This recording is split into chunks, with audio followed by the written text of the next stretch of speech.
I listened to another podcast that you were on. Shout out to the Babs Life podcast, Jacob. But you guys are talking about you brought up a good point about your brand as an artist and talking about like the current climate and stuff. And I think this has even become more prevalent in today's day and age from when you started 10 or so years ago.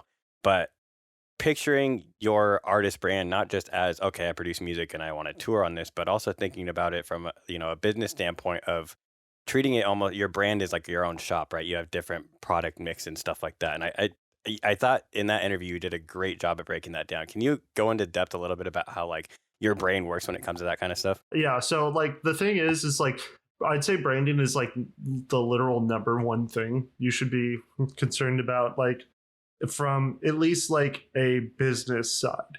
If you're doing music as like a fun little hobby, then like you don't necessarily need to worry about that. But like for any like starting artist who wants to seriously pursue music, it's like the number one thing you got to be concerned about is, what is my image going to look like online? How can I make myself recognizable?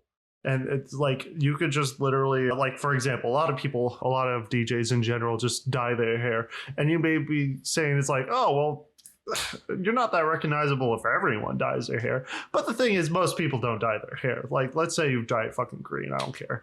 But you're like, I'm Green Boy. Actually, that reminds me, there's already Moon Boy. But that's a different thing. Yeah. But let's say you're dyeing your hair magenta. I'm Magenta Man. I love magenta. That's my thing. If you got magenta, bang my line. I'm Magenta Man. Dye your hair magenta. Only wear magenta clothes, and and then just have the logo be fucking Grimace. I don't care. like that. Like that would be something recognizable. And I mean, granted, you're using Grimace, so you might have to vary it a little bit. Yeah. Grimace might be a lawsuit there. It's Grimace now.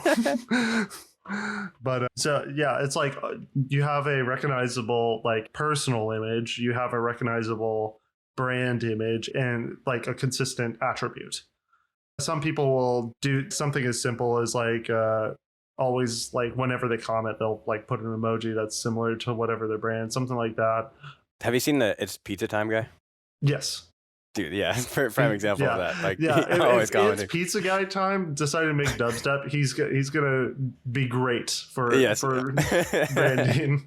The main thing I've just always liked cartoons, so I've always wanted to like incorporate that into my art or music, I guess. Yeah. So my thing usually, like, it used to be like my old like UBUR logo was just like a little smiley guy with his tongue sticking out and a little brain on top, and that's sort of evolved. So Junkyard LA, he does pretty much all my art, and now it's like black and white, super dark. Usually it's always got the brain in it. It's tongue out maybe sometimes or not, but I think a lot of people associate like that black white like rubber hose sort of style that's a bit darker with me now, which is pretty cool. Like, I think that is really sick, and a lot of times is usually indicative of how my music sounds.